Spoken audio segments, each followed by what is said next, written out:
Well, good morning, everyone. It's early Saturday morning, and I'm making shrimp for dinner. I think we're probably going to have something like angel hair pasta and some shrimp on top with a nice salad on the side. And so I'm making my shrimp.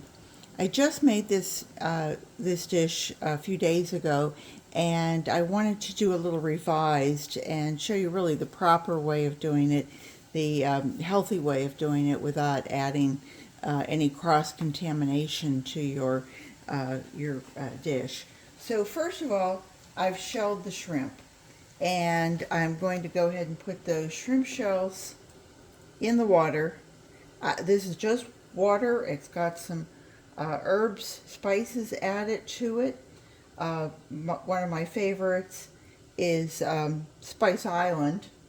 But I also, if I'm at the grocery store and I find Badia, they also have a nice line of spices that are about half the price, actually. But what I've added to this is some basil, some oregano.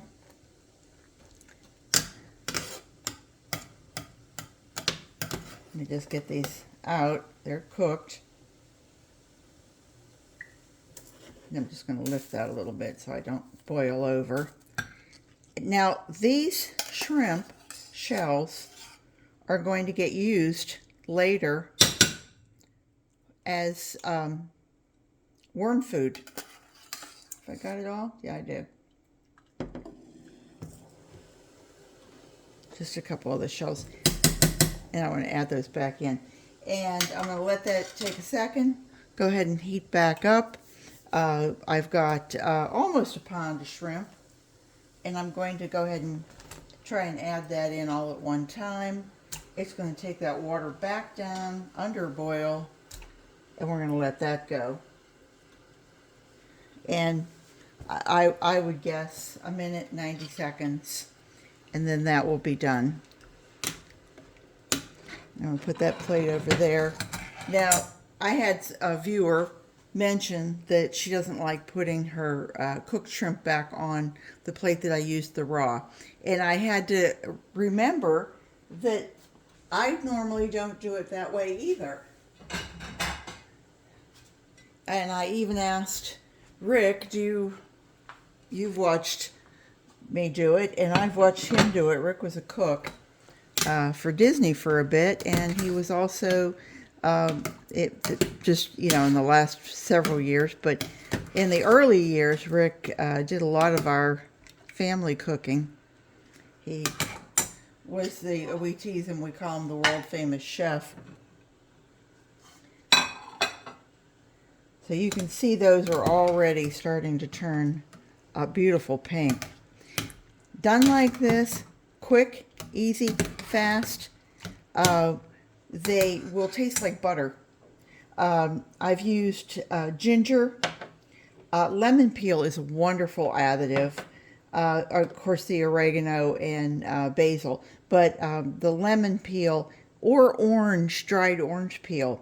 If you have fresh oranges in your house, save the rind from it and just put the rind in and let it cook in with that. It's really, really very, very good. And that's basically it. That was it. Let me just pull these out of here. Aren't they beautiful? That's going to make a beautiful dinner. It's really too much for two people, I think. This is almost, like I said, it was a pound. I think it was 0.95 or something. So, if you want, you can, let's just look at it. How do you know it's done? Well, it's done inside. Can you see that it's no longer translucent? So, just delicious.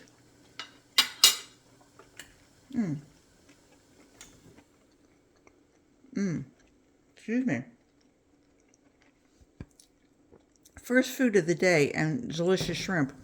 Anyway, you can let this cook down and it will strengthen that broth. You could let it cook down and add some like a little sour cream to it, and make a seafood gravy. You could add some cream to it if you wanted to go in that direction. But it's a nice addition. You could cook your pasta in that, and your pasta would have a seafood flavor. Or your other alternatives are, it has chitin. Oops, here, my shells. The shells have chitin in them, and the chitin is a great benefit for yourself for tea. I would probably, well, it's boiled, so I would think anything in there that any pathogens in there would be destroyed.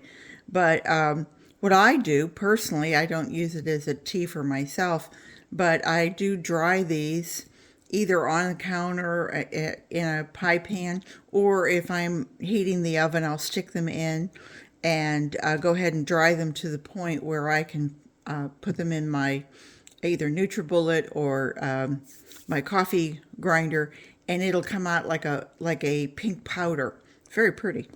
Anyway, the other thing I do with the liquid, I used to just throw it away, or Rick would make keep it as a broth. Anytime I'm making clam chowder soup, I'll use that as my liquid to add into it. Great flavor, and so it it enriches your stock. Is basically what I'm saying. Or if you're allergic to seafood, you probably don't want to be doing this anyway. But if you knew somebody and they were throwing their liquids out, say you're the only family member that is allergic to it or doesn't want to use it, you can use it for your plants. You can use it for if you have favorite plants. Add this in. This ends up being about a cup and a half, and add it into your watering can, and it will add chitin and all the nice vitamins, nutrients, what have you, into your soil. Personally, I hang on to this, and then when I need liquids, then I add it into my worm bins and spray the worms with it. And I'm getting some nice big, I won't say juicy, but nice big, tough worms are growing very nicely in my worm bin and producing lots and lots of castings. So anyway, that was it. Don't waste anything. Just remember that use it once. That's what everybody does. If you can use it a second and a third time, well, then you're golden. So I hope this is a good revised recipe, and remember to always cook things safely. If you have used something before and it had the raw product on it, don't put your cooked product on there. Be safe and not sorry. So anyway, garden what you've got. I hope you guys will come back and see me again real soon. Take care, everybody. Bye-bye.